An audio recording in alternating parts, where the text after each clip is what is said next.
Hello, hello, hello, and welcome to the My Empty Hands podcast, a conversation with martial artists and about martial arts with a focus on Kempo, but hey, we may touch on other things as well. I'm Reggie Darden, and today I'm going to be chatting with Shinigami, and just going to find out about his journey and whatever else we happen to come across, we'll chit chat about it. So usually I kind of start these off by kind of giving my background. I think I'm going to start kind of changing that up, and we'll just kind of jump right into our guest here. So, yeah, go ahead and tell me and our listeners, how did you get started in the martial arts, and how did it find you, and just tell us about kind of the start of your journey. Grew up watching a lot of anime. I think a lot of us did. And I used to get bullied a lot, so I wanted to learn something eventually. When I went to culinary school, I was kind of bigger than I was in middle school and the first couple years of high school. So senior year, people kind of stopped messing with me. So I was kind of thought I was all right. Then I got in a couple of fights in culinary school with this one dude who kept messing with me, like pranking me and stuff.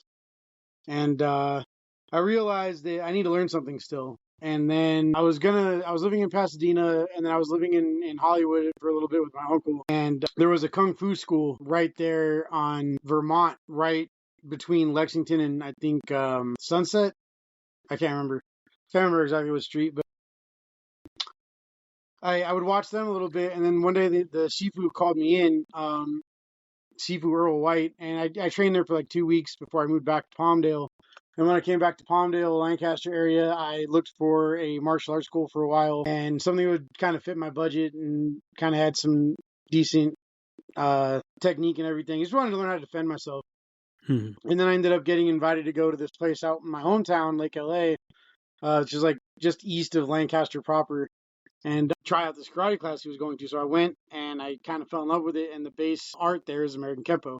But we combine it with Shotokan Kata because it was kind of originally a Shotokan school. My Shion took it over, and he's an associate master now.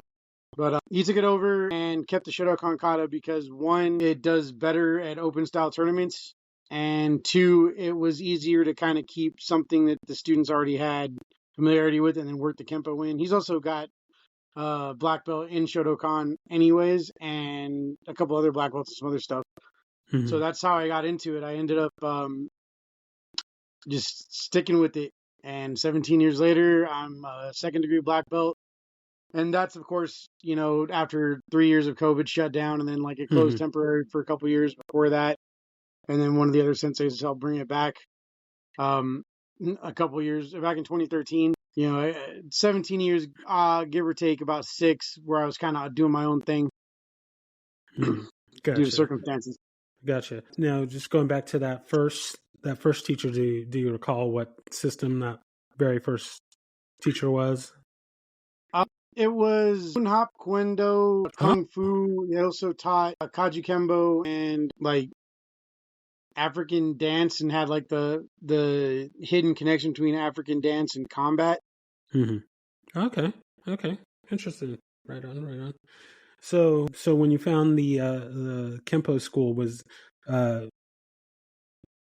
there something that particularly drew you to that particular school, or just that was the one that was convenient to get to? Or I mean, it wasn't really a matter of convenience. It was just that I tried it out, and I liked the environment. It was felt very welcoming, and the techniques, like we jumped right into doing actual techniques pretty much. We'd warm up.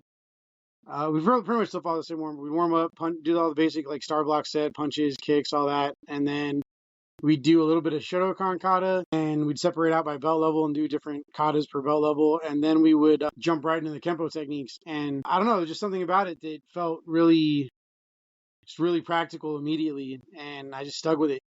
It worked. It was the environment and just the technical side of it just clicked for me, like right away. Gotcha.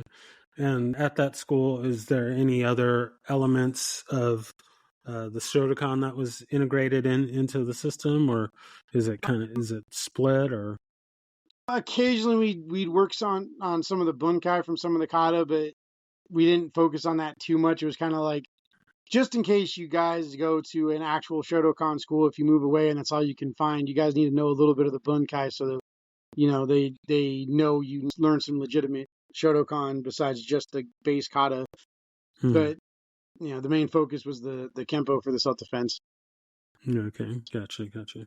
And then as far as the Kempo lineage, are you familiar with kind of the lineage of your instructor? And Yeah, Xian John Ramsey trained under Frank.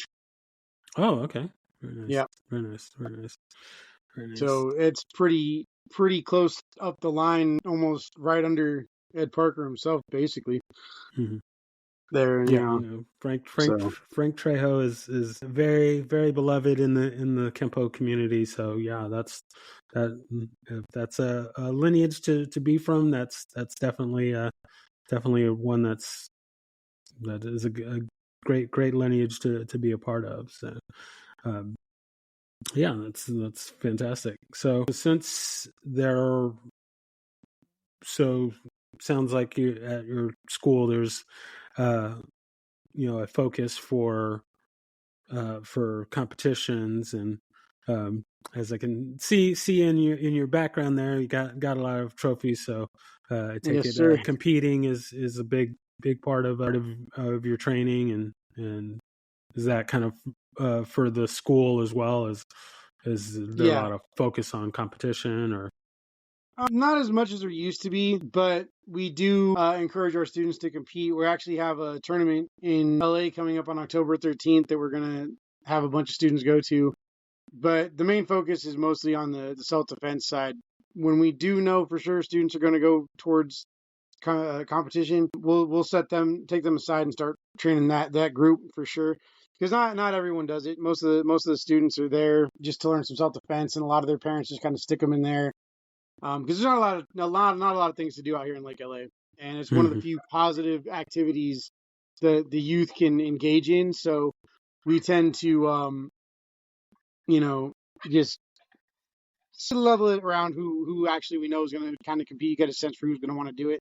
We'll announce tournaments. We'll get a list of names, and we'll work on them for the kata and the point sparring and all that. Do you play well, like do you compete in both forms and sparring, or is it just, or do you just Yeah, do one? we generally do both forms and sparring. It's one just because that's you're going to be there all day anyway. You might as well do forms because you're going to be stuck all day waiting for fighting and have nothing to do if you don't. Mm-hmm. And then two, it's just good to have another layer of competition and have something that's not necessarily because not everyone's good at the sparring side, not everyone's good at the kata side. So sometimes it's good to do both and figure out where you land. And some students will just start focusing more on the katas, the weapons katas, all that, and others will start leaning more towards focusing on fighting. I kind of focus more on the sparring myself, going more into it, but I did get plenty of those from doing katas and even like self defense demonstration divisions.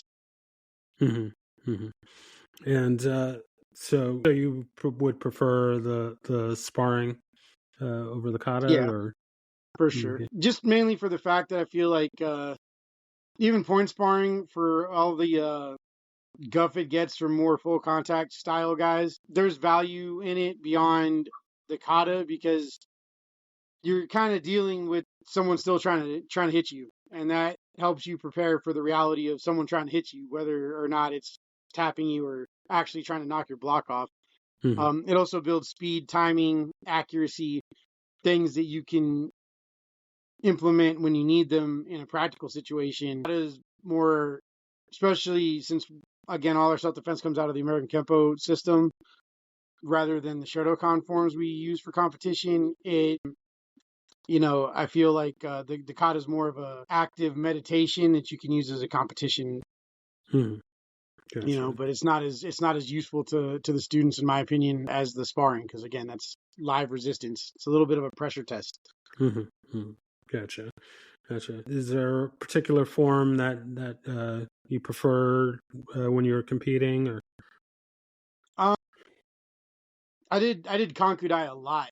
I did Konkudai a lot. Konkudai and Basadai, and I'd say probably mostly Konkudai. I won a lot of competitions with that. Okay, and that's a Shotokan form. Yeah, it's a Shotokan kata. What about any Kempo forms? Did you compete with any of those? Or? No, I never really competed with any of those because a lot of the more soft style forms don't really do so good at open tournaments where there's a lot of hard style traditional katas most of the time. Mm-hmm. One of these days, I'll probably go do an actual Kempo tournament, and I'll probably do long form 4 for that one. Mm-hmm. Yeah, it's definitely the go to.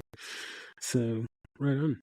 So now, before we started recording there, so you mentioned that that you got some uh, backyard fighting. Yeah. You kind of talk about that and how you got into that. So I started watching Street Beefs a long time ago. It came up on my YouTube. I used to watch even before I started learning martial arts. I used to kind of start watching like videos of street fighting and street attacks and stuff to see what's out there, just to be aware. Because there's a whole huge, massive difference between getting bullied on the schoolyard, even getting jumped at school, and then like someone in the real world where there's, it's a lot more serious. Watching that kind of brought up Street Beefs in the algorithm. I started watching it for a while, and then COVID shut everything down in 2020, and I had just gotten my first degree black belt in September of 2019. Mm-hmm. So I had only done a couple of tournaments. I was going to start trying to focus more on the tournaments that had cash prizes for black belts, and then all that went away. And I wanted to get into full contact MMA for a while. And so they announced they were going to have a West Coast branch of Street Beefs because originally it was in Virginia. Mm-hmm. And that's still going on over there. And so I got into the first West Coast event super last minute, got a 4.5 second head kick knockout, and that blew up all over the place. So I ended up being the heavyweight MMA champ in Street Beefs West Coast 2 times. I lost it to a dude named Nasty Native. He's doing pro fights now. I'm getting ready to start doing pro fights. I've done a couple of sanctioned amateur fights this year. And 2 years ago, I went to Florida and did one. So that all came about simply because there was no other way to compete at the time. And I thought it was just a good way to get my feet wet and see if I really wanted to eventually pursue a career as a full contact MMA fighter. Mm-hmm. And that's kind of what I'm doing right now, actually. Gotcha. Now, so this the Street Beast.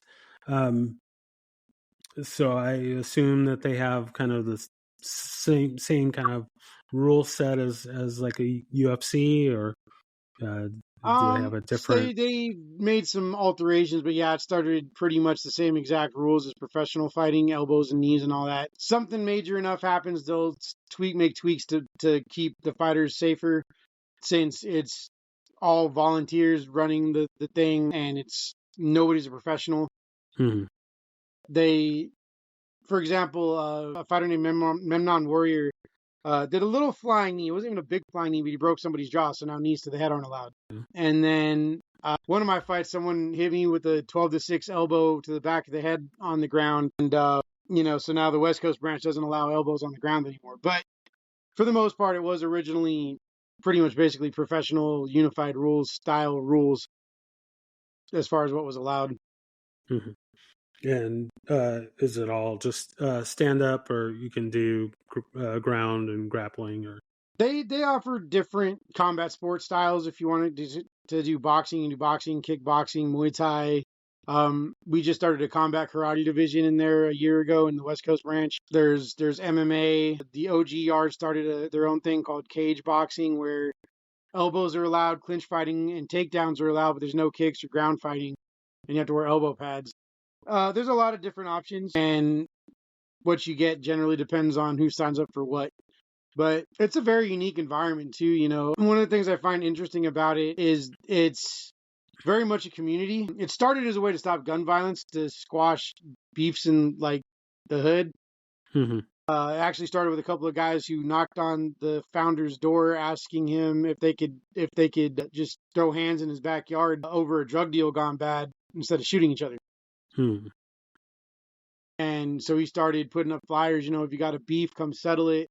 And then it kind of expanded outward into, hey, if you want to go just test yourself as a fighter, just sign up and just come fight. It doesn't have all those those hoops you have to jump through to become a sanctioned fighter. So, you just sign up, and if they pick you, you show up and you compete, and they'll match you up with whoever's there that signed up for the same thing, is close to your weight class and experience level, stuff like that. And like, since I started doing sanctioned fights, like, just the way Street Beefs is run, I kind of feel like it's better in a lot of ways, simply because it's very much a community. You get a real sense of community after your first time. The first time, everybody's nervous because, like, I'm in some dude's backyard.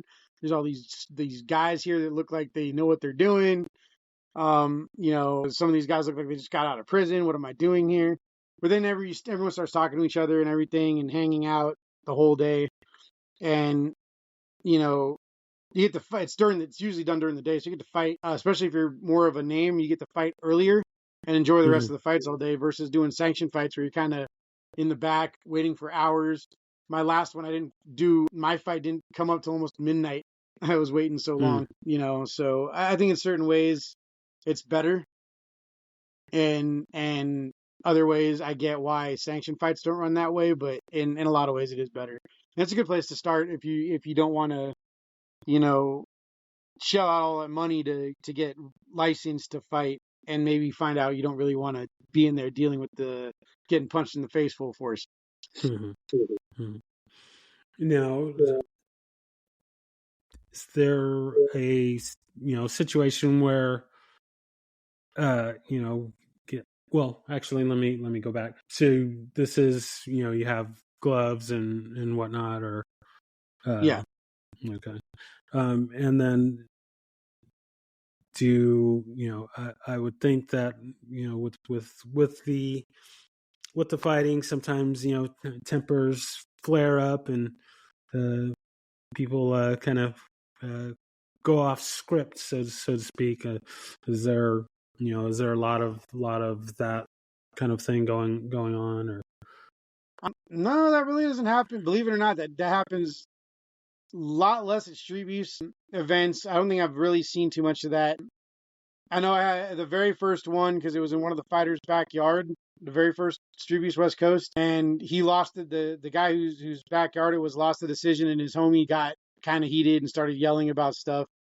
But I really don't recall anything other than that happening. And it's actually funny. The last sanctioned fight I did, that happened a lot more in the audience over the outcome of some of the fights. The judges were making some bad calls that night, and it actually caused a couple of fights in the audience to the point where people were getting tased. It was crazy. mm-hmm. Like, you could hear the taser going off in the locker room. It was Mm-hmm. wild. Mm-hmm. Gotcha. you know so with the popularity of the UFC, uh, are the fighters are they trying is there a lot of people that are trying to kind of get recognized and try and uh, be a character, so to speak?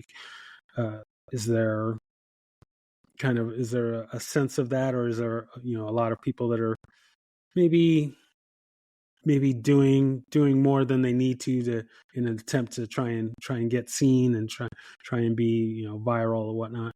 I think it's a mixed bag.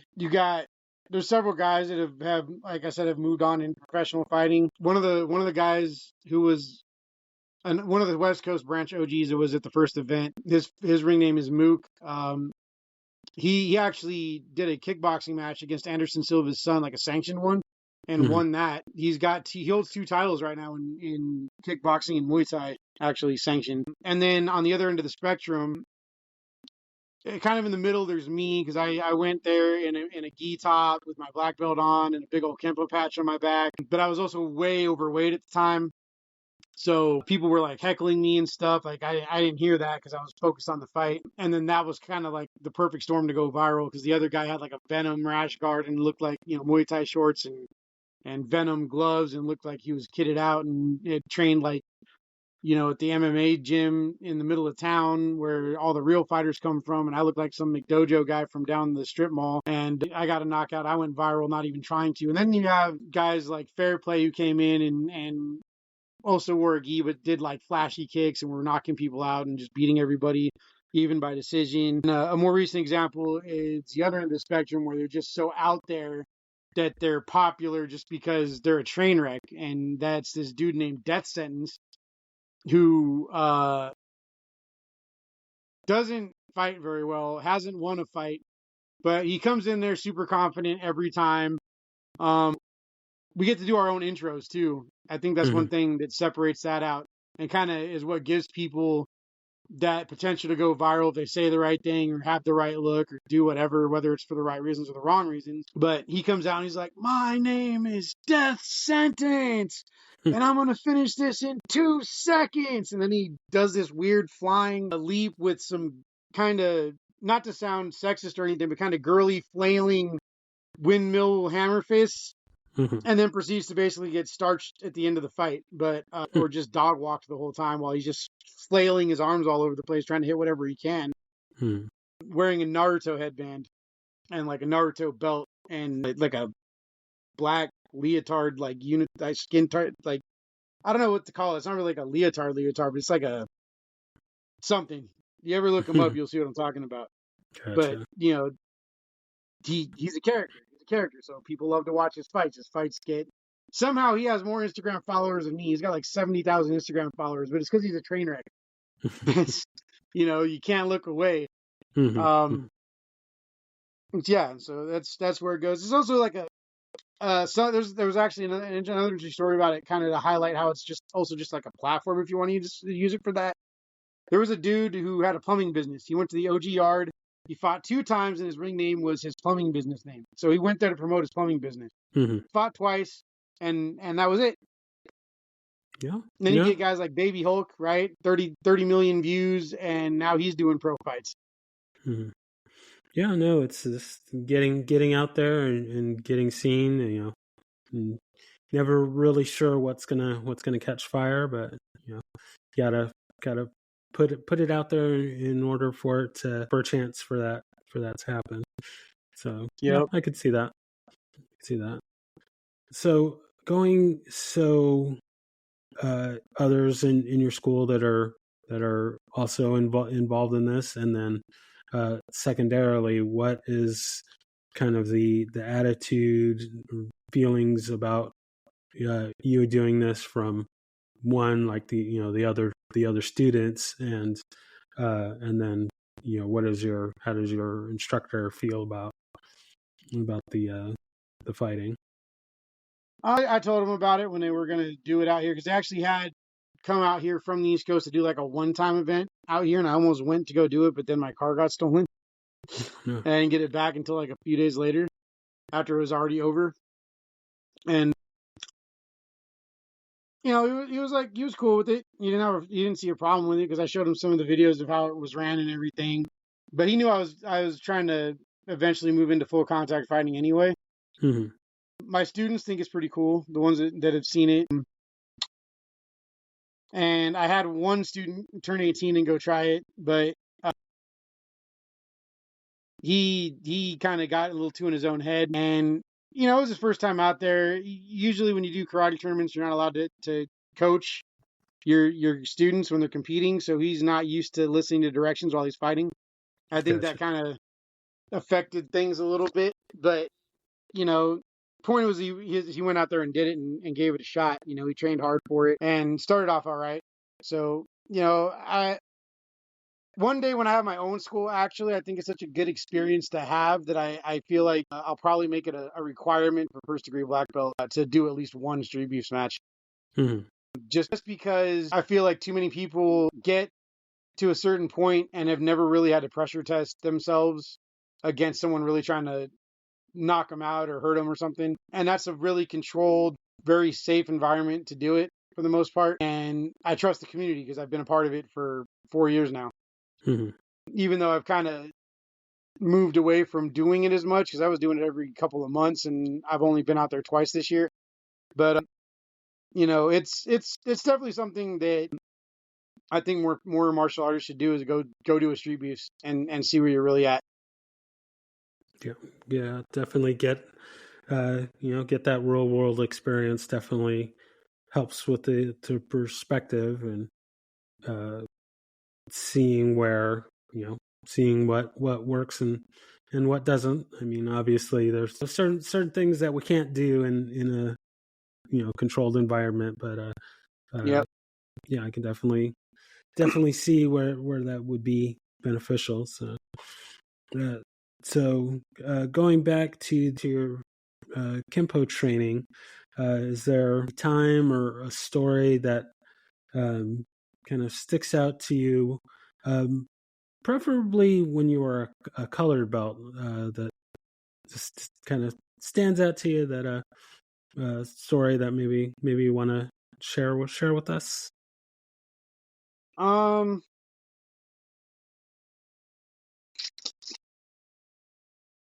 it was kind of funny.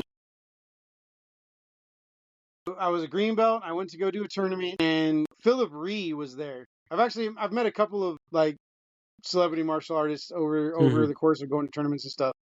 But this one particular year, Philip Ree was at the Orange County Open. He came up to me after I did my self defense and my point sparring matches. I got first place in both of those, and he was like, "Hey man, you're a really good fighter." I was like, "Thanks." I guess he was trying to cast for a movie, but I couldn't make it to the actual like casting thing. But that was pretty cool. That was Yeah. probably one of Oh, very nice, very nice. So, being that, I mean, is there any aspirations for getting into film or TV or the. It'd anything be like pretty that? cool if I could get into the movies. I think that's something maybe I could parlay my professional fighting career into if I get big enough. Like if I make it to the UFC, I mean, a lot of those guys get into movies. Look at Conor McGregor; he was just in that, albeit really hokey remake of Roadhouse. Mm-hmm. But you know, one of my coaches actually is in a lot of lower budget movies too, and we were actually doing choreography to put me in one, and then there's been some delays in filming, but I might actually be in a movie soon. So I mean, it's something that would be cool. I mean, I love watching movies. It'd be cool to be in one, you know. Mm-hmm. Mm-hmm. Yeah. No. Exactly. So, along with the fighting, um, are there any inspirations or aspirations for coaching other fighters, or you just want to kind of stick to just fighting yourself, or Long term goal is to move the heck out of here, get out of this little desert. It's too small around here. But eventually I'm gonna move out of here. I haven't decided where yet, and open my own gym and teach full time. Because right now I volunteer. It's a little community program at the park, but Mhm. you know, eventually I do want to teach full time and actually get paid to do it. So I have a lot of ideas. I've trained a lot of places with a lot of instructors, and you know, outside of Kempo to get ready for MMA and stuff. And I've learned a lot of do's and don'ts, and been in really good facilities, and been in kind of like we're just starting from scratch again facilities. And Mhm. you know, I've got a pretty good idea what I would like to get to eventually is pretty big. Like the place I started learning jiu-jitsu formally was this place called Premium Fitness, and I was training under Master Kazik Muniz, and he's like a fifth degree under the Gracies, like Mhm. the Gracies. And that place was nice. It was in an old retail, like a supermarket sized retail spot. So they had a big old mat for jiu-jitsu. They had a whole like regular gym area with all the machines and free weights and everything. Big old long turf going almost the whole way. A big huge bag room, a cage, a boxing ring, like a bunch of treadmills and exercise bikes. And they had like TVs where if you were using those, you could watch old UFC fights and stuff. So kind of something like that. But I think I'd make it a little bigger so I could have a full size cage and have two mats so I could run a Kempo class and a Jiu Jitsu class at the same time. Mhm. That's kind of the goal down the road. Excellent. So then, besides the Kempo and the Jiu-Jitsu, have you been training in any other systems, or? I've dabbled in Muay Thai and boxing a little bit just for MMA purposes, and one of the coach that helps me with my MMA fight for the last year or so, the one that does movies sometimes. He's a black belt in judo and Japanese jiu-jitsu and a couple of other things. So I'm picking up a little bit of that too while I'm at it. Oh, and so he's a master of sport in sambo. He used to go over to Europe and do sambo tournaments for like $100,000 cash prizes. Gotcha. So That's a nice payday. So excellent. yeah, for sure. Right on. So, so since you are, in, in the MMA world, what's your in relation to Kempo? Where do you see kind of the future of Kempo and how it relates to where MMA is growing and how it's growing, or where would I you think like it's to got see a. it go? Maybe. I think it's got a place. I think it's definitely got a place. It's actually had a place in there since the early days. I don't know if you've ever heard of Keith Hackney. I was just about to mention him. So, but yeah, yes. He was the first striking fighter to keep Royce Gracie off the ground for more than a minute, and he was an American Kempo practitioner. Obviously, Chuck Liddell, even though it's more Hawaiian Kempo, they all kind of have a similar root over there. Mm-hmm. Mm-hmm. Kind of all traced back to kind of the same group of instructors in Hawaii before Ed Parker broke away and made his own thing. And I feel like a lot of the principles work really well, canceling, height, width, and depth, matching distance, all that stuff. Distance control is the most important thing in any situation involving combat, hand to hand, but especially sport, because if you control where your range is and you control the fight, so if you can implement your game effectively from the range you want it at and stifle the other guy's range in the process, and Kempo's great for that. I mean, that's one of the first things you learn is matching distance and then canceling depth. Delayed Excellent. sword. Yep. Tried and true delayed sword. Yep. Those Gets the principles are job there. The done. parries. My dojo does things a little different. We try to keep it more evolved and keep adapting it. There's some places that kept it like exactly the way their instructors learned it, and there's other places like other dojos that try to evolve it as Ed Parker intended. So we've actually adapted some things. We've actually made some techniques of our own, and our main focus is just the basic parries. It's the Mm-hmm. first thing we work on that constantly, and we even invented a new technique called parries to freedom. So before we even do delayed sword, they're parrying and getting off the line of fire to the outside instead of going right up the middle. Mm-hmm. And it works. It works really well. We'll even have them just have someone come in with a jab cross or a jab cross jab and have them just parry it first and see what targets they can get and see what they come up with to do. And it works out really well because in the real world, as we all know, you're not going to have that perfect punch to do that whole technique perfectly every time, but the parries open up targets. So while we still teach all the other techniques in the system, pretty much, we also adapt some things, change some things, and make sure they're aware that you're not going to finish a technique even if you start with this technique because the targets are going to change. A couple of things that I personally feel that we needed to start kind of focusing on after going and learning jiu-jitsu was panic grabbing. That's one thing I don't really see addressed a lot. People will grab you. You start Mm-hmm. hitting them, people are going to grab you. Just if nothing else to keep from being hit any further. So Mm-hmm. sometimes your ability to throw strikes when they're grabbing your arm, trying to just hang on for dear life, goes away. So you have to adapt so you can do other things and break those grips and all that stuff. So that's something I've started focusing at like a certain, like when they hit purple belt, I kind of start throwing in that resistance after they learn a technique a couple times. Mm-hmm. Gotcha. It's like, okay, Gotcha. so now you're going to do hooking wings, but they're going to grab you. Right? They're Mm-hmm. after you hit them, they're going to grab you. Just out of panic. Because now what are you going to do? Now, here's how you can do this, this, and this to get out of that. Now let's see what you do with it. And eventually, because after purple belt, we really try to start cultivating them and putting their own little spin on it, even to the point where you have to start making up your own for some of your tests after that. Mm-hmm. Mm-hmm. Very So, cool. Very cool. I like it. So, got a few little kind of fun questions here as we close in on our time today. First one being, do you have a favorite technique? I have a couple of them actually. I like shielding hammer It's a because good it one. sets up a good angle for an Uchimata throw into an armbar. So that's a real great, and it's a technique that you can basically modify just a little bit, and it'll work in MMA if you get the timing right. Hmm. Even if it's just that first initial hammer fist in and getting that underhook instead of the elbow to the body, it still works really good. Gets you in a good situation, do all kinds of up the middle damage, set up all kinds of throws. It's just a very simple but very versatile entry to do a million other things off. And then swinging pendulum, just because there's a really cool entry for a rolling knee bar there once you're a little more proficient at certain things, Hmm. because it just looks cool.